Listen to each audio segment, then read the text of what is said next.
내가 하나님의 말씀을 자세히 상고해 보면 하나님 말씀은 비밀로 되어 있다. 암호화됐다는 거예요. 하나님의 아들은 신령한 비밀을 줄여서 신비다. 영원한 생명도 줄여서 영생이다. 그렇게 말씀하시잖아요. 영원한 생명은 영생인데 영생은 계명과 직결된다. 신비라는 거예요. 그러니까 구약의 선자들이 그렇게 말씀을 선포해서도 신비로 덮여있기 때문에, 다시 말하면 암호화됐기 때문에 알 수가 없다는 거예요. 구약만 그런 게 아니잖아요. 신약도 마찬가지예요. 우리가 최종적인 삶의 목표가 뭐냐? 가장 중요한 거 아닙니까? 삶이 가장 중요한 게 뭐냐? 천국 가는 것이다. 천국, 하늘나라 가는 것이다. 근데 천국은 내가 알고 싶다고 알아지는 것도 아니고 내가 가고 싶다고 가지는 것도 아니란 말이에요. 선자들이 계속 뭐에 대해 증거하느냐? 그리스도, 메시아에 대하여 증거하잖아요. 메시아, 구원자, 그분이 오셔야 그분을 따라가야만이 아버지 집에 들어갈 수 있다. 그래 구약의 선자들이 한결같이 그 말이. 그런데 내가 그 말을 올바로 깨달으려면 완성되어야 된다는, 성경적 사람으로 완성되어야 된다. 성경적 사람은 하나님의 아버지께서 사람을 만드실 때 어떻게 만들려고 계획하셨느냐? 우리 형상과 우리의 모습을 따라 사람을 만들자. 그렇잖아요. 그러니까 일반적으로 우리는 하나님의 형상을 닮았다. 성경에 그렇게 기록되어 있으니까. 그런데 창세기 2장 가서는 구체적으로 그 사람이 어떻게 만들어졌느냐. 2장을 읽지 않으면 나를 알 수가 없어요. 그 사람이 어떻게 만들어졌느냐. 흙으로 빚으셨다. 그리고 콧구멍에다가 하나님 거룩하신 사랑의 호흡을 후 불어넣으셨다는 거예요. 그러니까 그 사람이 하나의 살아있는 혼이 됐다 그러잖아요. 살아있는 하나의 혼, A living soul. 그런데 그 사람만 만들어진 게 아니잖아요. 아담이 독처한다. 혼자 있다는 얘기예요. 혼자 있기 때문에 배필을, 자식을 낳아야 되니까 배필을 만드는데 남자가 아담이니까 여자를 만들었다. 여자를 만드는 그 과정도 자세히 설명해 주고 있잖아요. 어떻게 만들었나. 여자는 독립체가 아니에요. 여러분 잘 아셔야 돼요. 남자를 돕는 배필이. 그걸 깨닫지 못하면 여자도 하나의 독립체로 알고 있잖아요. 성경은 아니에요. 온전한 사람을 만들기 위한 하나의 사람. 그 사람은 하나님의 형상과 모습을 따라 만들어져야 되는데 그 사람은 하나님의 형상만 닮았다. 하나님의 거룩한 호흡이 들어갔다면 이제는 하나님의 거룩한 영이 들어와서 모습을 닮아서 완성되어야 된다. 그 완성된 모습이 하나님의 아들이 2000년 전에 육신이 있고 최초로 인간의 모습으로 오신 거예요. 그러니까 구약의 선자들이 전부 어디에 초점 맞췄느냐? 하나님의 아들에 맞춰져 있어요. 그게 어렸을 때는 안 보여도 성장하면 보이죠. 하나님의 아들이 말씀하셔. 유대인들에게 뭐라고 말씀하십니까? 너희가 성경에 영생이 있다고 생각하는데 성경에만 영원한 생명이 있음을 유대인들은 알고 있다는 거예요. 하늘에 많은 종족이 있잖아요. 그런데 영원한 생명은 하나님의 말씀에만 있다. 유대인들이 알고 있다는 거예요. 다른 민족들을 압니까? 유대인들이 애굽이나 아수르나 바빌론이나 메대 파사나 휘젓고 다니잖아요. 그러니까 하나님의 존재를 나타내는 거죠. 그렇지만은 영원한 생명의 영생에 대해서는 유대인들에게 하나님께서 허락하셨다는 거예요. 왜? 아브라함 때 이미 약속하신 거예요. 그러니까 내가 아브라함을 잘 알아야 돼요. 아브라함은 어떤 사람인가? 이삭은 어떤 사람인가? 야곱은 어떤 사람인가? 왜 천사는 나는 아브라함에게도 하나님, 이삭에게도 하나님, 야곱에게도 하나님이라 말씀하셨나? 이것이 나의 영원한 일입니다. 변하지 않는다는 얘기예요. 유대인들 향해서 하나님의 아들이 선포하신 말씀을 너희가 성경이 영생이 있다고 생각하는데 성경은 나에 대하여 한 말이다. 중심이라는 거예요. 영생의 주인은 하나님의 아들 독생자 예수 그리스도라는 얘기예요. 그러니까 6천년 인류 역사에 유일하게 하나님의 아들로 오신 분은 육신 입고 오신 분은 예수 그리스도 한 분밖에 없어요. 그리고 예수란 말은 구원자라는 뜻이에요. 구원자. 아버지가 보내신 구원자. 그럼 아버지께서 아들을 왜 육신 입고 꼭 보내셔야 했나? 하나님 아버지 거룩한 뜻이 목적이 분명히 있어야 될 거 아닙니까? 그 목적을 올바로 깨달으려면 성장해야 된다. 성장하지 못하면 알 수가 없는 거예요. 유대인들 향해서 하나님의 아들이 선포하신 말씀을 내가 기억해야 돼요. 나에 대하여 기록한 것이다. 근데 막상 하나님의 아들이 육신 입고 오시니까 표면적인 건 똑같잖아요. 자기들이나 하나님의 아들이라고 하는 예수 그리스도나 다른 게 뭐가 있어요. 예수가 그리스도 메시아이신 것을 믿어야 되는 거예요. 그게 믿어집니까? 안 믿어지죠. 특히 유대교에 있는 바리새인들, 제사장들, 서기관들, 사두개인들 안 믿어지는 거예요. 안 믿어지는 원인이 뭘까?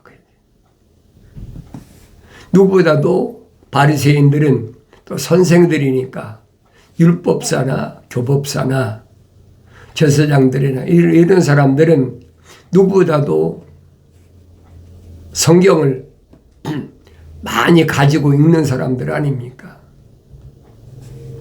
근데 성경을 가지고 읽는다고 해서 그들이 얼마나 아느냐 이거예요. 왜? 비밀로 덮여있거든. 암호화됐다는 얘기예요. 그러니까 알 수가 없던 거예요. 지금도 마찬가지예요. 성경을 안 가지고 있는 사람이 몇이나 됩니까? 대부분 다 가지고 있죠. 이제는 아날로그 시대 때는 이런 성경을 사가지고 다녔잖아요. 무겁게.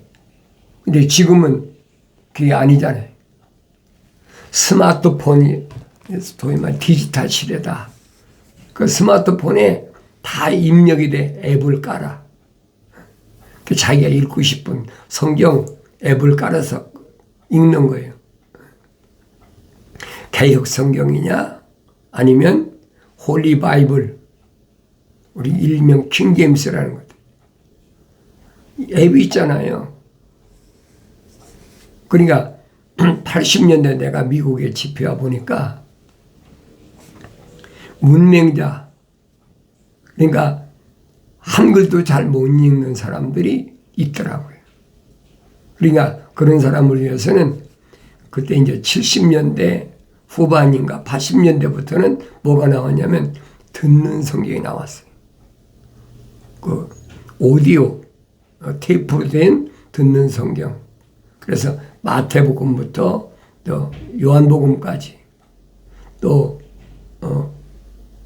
사도행전부터 또 요한계시록까지 또 창세기에서부터 쭉 해가지고 뭐 거의 뭐 수십 개죠. 그걸 요구하는 사람이 있더라고요. 그래서 내가 사다 준 경험이 있어요. 왜 한글을 모르니까 아무리 문맹 택시 운동을 한다고 해도 그 형편이 다른 사람이나 한글 읽지 못 읽는 사람이 특히 여자들은 대반이었죠. 그러니까 누구 따라서 미국 땅에 왔나 모르지만은 성경을 읽긴 읽어야 되겠는데 한글을 모르니까 나한테 나이가 들은 그런 사람이 나한테 여자한테 그러더라고요. 나 솔직히 성경을 읽고 싶어도 성경을 글을 모릅니다. 그러니까 누구 얘기 들으니까 한국에 듣는 성경이 있다고 그러니까 그 듣는 성경을 구입해 주십시오. 그러니까 나는 거의 한 6개월에 한두 번씩은 집회를 미국에 들어오니까 그래 내가 사다 준 경험이 있어 얘기하는 거예요. 그런데 그렇게 성경을 사모하고 듣기를 원하고 근데 지금이 얼마나 좋아요. 스마트폰 없는 사람이 핸드폰 없는 사람이 어디 있어요. 거기 디지털 시대라 이제 카메라서부터 녹음기서부터 컴퓨터 모든 게 다 입력되어 있잖아요. 그 성경이 거기 입력이 안 돼 있겠습니까? 입력되어 있죠. 그러니까 굳이 무거운 성경을 들고 다닐 필요가 없어.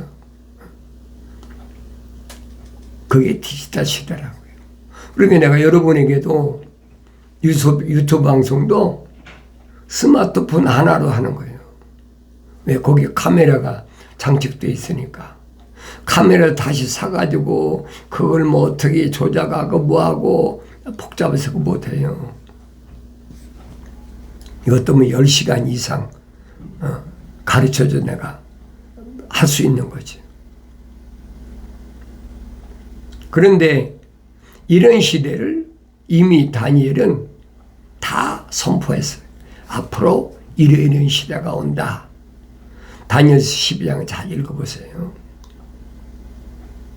앞으로는 가브리엘 천사가 통치할 시대가 온다. 하늘의 군대 대장. 그래서 예수 그리스도의 관한 계시를 보면 하늘의 군대들이 주님이 다시 오실 길을 하늘에서부터 청소하잖아요.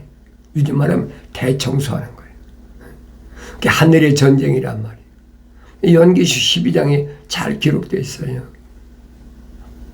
하늘의 전쟁이다. 그게 보입니까? 육신 눈으로는 안 보이는 거죠. 사탄이나 용이나 예뱀이나 미가엘 천사나 다 영적 존재인데 육신 눈으로 보이겠습니까? 그러니까 안 믿어지는 거예요. 눈으로 보인다면 금방 다 믿지요. 지금 로켓을 발사해가지고 인공위성을 타고 어디까지 간다. 무슨 달나라를 간다. 어딜 간다는 판인데 그게 보이니까 그런가 보다 그러죠. 이론을 해보세요. 그 믿나? 안 믿죠. 그러니까 하나님의 형상을 닮은 사람이 성령 받지 못하면 영적 세계에 대해서 알 수 없는 거예요. 그래서 하나님의 아들을 선포하시잖아요. 2000년 전에 선택한 사도들, 제자들에게 말씀하신 게 그거예요.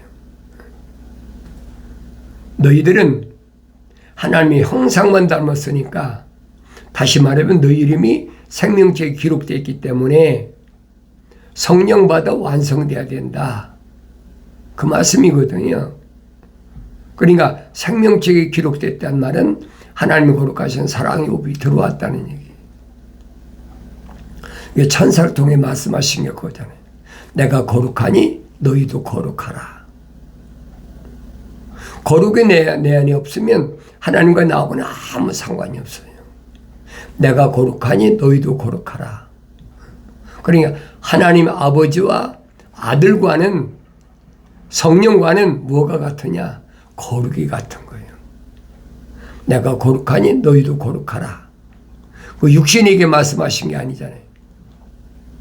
내적인 나에게 하나님의 거룩하신 사랑의 속성이, 생명의 속성이 들어왔다는 거예요. 그러니까 그 사람만 생명책에 그 이름이 기록했다. 얼마나 쉬워요. 어려운 거 없잖아요. 하늘 아래 복잡다사한 지식이 필요가 없어. 그런 것들은 이제 세상 끝날에 모든 사람에게 다 알릴 수 있도록 마지막 기회를 주신 거예요. 그리고 우리 주님이 오시는 징조가 뭐냐? 유대인이라는 하나님의 아들이 오셔서 개혁하신, 늘 말씀드리잖아요. 개혁은 하나님의 아들이 오셔서 AD 30년에 시작했다. 어서부터, 예루살렘부터, 하나님의 성전에서부터 개혁이 시작됐어. 그래서 AD 70년에 개혁이 끝났어. 그래서 선택된 사도들, 제자들이 AD 70년까지 계속 하나님 말씀을 선포하잖아요. 예루살렘과 유다와 사마리아까지. 그게 사도들이 증거하는 그 한계예요. 그리고 나서는 사도 바울은 예루살렘과 유다와 사마리아가 아니라 이 밖에, 양탈 밖에 이방인들에게 복음을 전하는 길을 열어놓으신 거예요. 그게 보이잖아요. 사도들은 주님께로부터 선택받았기 때문에 자기들은 이방인들을 유대인들의 전통 따라서 짐승이다, 개다, 구원이 없는 줄 알았어요. 보여주잖아요. 누구에게? 베드로에게. 고넬료라는 백부장에게 보낼 때 이방인들에게도 복음이 전파된다는 것을 깨닫게 해준 거예요. 이게 베드로전서에 보면 기록되어 있잖아요. 이방인들에게 편지하는 모습을 보여주고 있다고요. 그런데 이방인들에게 복음을 전할 장본인은 누구냐? 사도 바울이란 말이에요. 사도 바울이 아시아 일대, 그럼 아시아는 남유다나 사마리아가 아니잖아요. 아시아 일대, 더 나가서는 마게도냐, 에게 건너편에 마게도냐, 마지막에는 어디까지? 로마까지. 왜? 로마가 세상을 통치할 때니까. 로마까지 복음을 전달하는 막중한 사명을 받은 자다. 그걸 내가 올바로 깨닫고 그로 인하여 지금까지 약 1900년 그 복음이 증거되는데 나에게까지 증거됐다는 얘기예요. 뭐 때문에? 내 안에 거룩하신 하나님의 사랑의 호흡이, 생명 호흡이 들어왔다는 얘기예요. 내 이름이 생명책에 이름이 기록됐다는 증거예요. 그걸 깨달아야 되는데 그것을 깨닫지 못하면 할 수 없는 거지. 멸망하는 거지요. 그러니까 날마다 내가 하나님 말씀을 상고하면서 베리아 사람들처럼 하나님 말씀을 그런가 하여 날마다 상고하는 게 그런가 하여. 그 상고해 보면 하나님께서 뭘 원하시는지 다른 거 찾는 거 아니야. 하나님 거룩하신 사랑의 생명이 안 들어간 사람, 생명책의 이름이 기록이 안 된 사람은 하나님은 그들에겐 관심이 없어요. 생명책의 이름이 기록된 사람들, 하나님 거룩하신 사랑의 생명이 들어온 사람들, 그 사람들을 건져내시기 위해서 누굴 이용하시냐? 자연인을 이용하신다. 이집트에서나 아수르에서나 바벨론에서나 미디안 나라에서나 그거 보여주고 있잖아요. 파사까지 갔을 때는 파사의 고레스 왕을 보니 내 종, 그랬잖아요. 내 종이다. 고레스 왕이 유대인이 아닌데 내 종이다. 선자들이 이미 선포하잖아요. 바벨론에 포로 잡혀가기도 전에 몇백 년 전에 이미 선포하잖아요. 내 종 고레스다. 그러니까 이런 말씀을 내가 올바로 읽고 올바로 깨달으려면 하루아침에 되는 게 아니란 말이에요. 많은 시간이 소요돼요. 하나님의 아들이 직접 오셔서 선택한 사도들도 제자들도 3년이나 걸렸어요. 작은 시간이잖아요. 아니잖아요. 3년 만에 제자들이 사도들이 고백하잖아요. 선생님, 우린 이제 선생님이 하나님의 아들이 육신이 입고 세상에 오신 것을 믿습니다. 왜 그동안 얼마나 많은 기적을 봤어요. 병자 고치는 거, 귀신 내쫓는 거 그뿐 아니잖아요. 변화산상에 가서 변화된 주님의 모습을 베드로, 요한, 야곱이 또 목격했잖아요. 또 파도가 일어날 때 파도를 잠재우는 능력, 이건 피조물이 할 수 없는 일이거든. 자연이 순종한다. 이론으로만 말씀하셔도 그 말이 믿어집니까? 이 산을 향하여 바다로 옮겨져라. 그럼 된다는 거예요. 그게 믿어지겠습니까? 이 나무를 향하여 바다로 옮겨져라. 옮겨진다는데 그게 믿어지냔 말이에요. 직접 사도들에게 배에서 풍랑을 일게 해가지고 그거 보이잖아요. 그러니까 그런 경험을 3년 동안 하고 나니까 사도들이 제자들이 고백하잖아요. 이제는 우리가 선생님이 하나님의 아들이 육신 입고 오신 것을 믿습니다. 그럼 하나님의 아들이 기뻐해야 될 거 아닙니까? 하나님의 아들이 하신 말씀, 이제야 믿느냐? 이제야 믿느냐? 그럼 나 이제 가야 되겠다. 떠나가야 되겠다.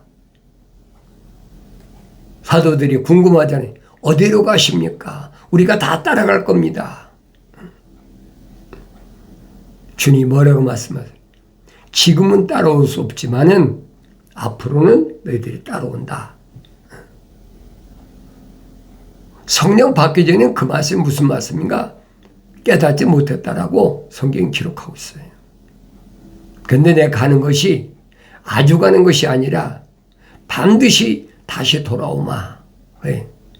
반드시 다시 돌아오마. 왜? 하나님 아버지께서 정해진 기간이 있다. 정해진 시간. 그리고 이 땅에 왕국을 세운다. 그게 1000년이에요. 6000년 끝나면 1000년 왕국이 세워진다는 거예요. 그때 주님이 다시 오시겠다는 거예요. 그때 주님이 오실 때 주님과 같은 반열에 설 수 있는 사람이 누구냐? 하나님의 말씀과 예수 이름 때문에 목배임을 당한 순교자다. 성경에 기록되어 있잖아요. 아무나 되는 것이 아니에요. 이미 정해졌다고 그랬어요. 하나님의 아들이 선포하시잖아요. 내 아버지께서 이미 정해놓으신 것이다. 피조물이 하고 싶다고 원한다고 되는 것이 아니에요. 성령 받으면 약속하시잖아요. 내가 아버지 앞에 가서 보혜사, 위로자, 파라크레토스, 보혜사 성령을 너에게 보내준다. 누굽니까? 부르시고 선택받은 사람들에게 약속하신 거예요. 부르신 자들에게 약속하신 게 아니잖아요. 부르셨다. 부르시고 선택하셨다. 그러니까 부르신 자들이 누구냐? 스데반 집사가 설명하잖아요. 광야 교회다. 부르심을 받은 자들이라. 에클레시아. 부르심을 받았다고 다 선택하신 게 아니잖아요. 얼마나 많은 기적을 보고 찾아온 사람이 얼마나 많아요. 근데 주님은 하나하나 부르시잖아요. 너 이리 와, 너 이리 와. 그들의 특징은 뭐냐? 생명책에 그 이름이 기록됐다는 거예요. 그들 안에는 하나님의 거룩하신 사랑이 들어왔다는 거예요. 그럼 내가 보여야 될 거 아니에요. 3년 동안 훈련받은 사도들이, 제자들이 이제는 선생님이 하나님의 아들이 육신에 오신 걸 믿습니다. 그게 믿음이에요. 그게 고백이란 말이에요. 아무나 믿어지는 것 같아도 하늘 아래서는 거 있잖아요. 피조물이 우리가 믿습니다. 그래 믿어지는 것 같잖아요. 사람들이 많이 모여서 으쌰으쌰 할렐루야 아멘 믿어지는 것 같잖아요. 성경은 아니란 말이에요. 그래서 어린 자녀들아 속지 마라. 하나님의 아버지께서 한 번에 수천 명, 수만 명, 수십만 명, 수천만 명, 수억 명을 창조하실 능력이 없으시겠느냐? 하늘의 별들을 봐라. 그런데 하나님이 하나하나만 선택하시고 창조하신 것은 왜 그러느냐? 경건한 씨, 거룩한 씨를 보존하기 위해서 하나하나만 창조하셨다. 기억하셔야 돼요. 그 하나하나가 바로 내가 되어야 된다는 거예요. 그걸 깨달아야지요. 그런 사람은 성령받아 비밀을 깨닫게 됩니다. 나의 책망을 듣고 돌이키라. 보라, 내 영을 부어서 내 말들을 알게 하리라. 약속하신 말씀을 항상 마음속 깊이 간직하시고 마침내 이루어지길 바랍니다.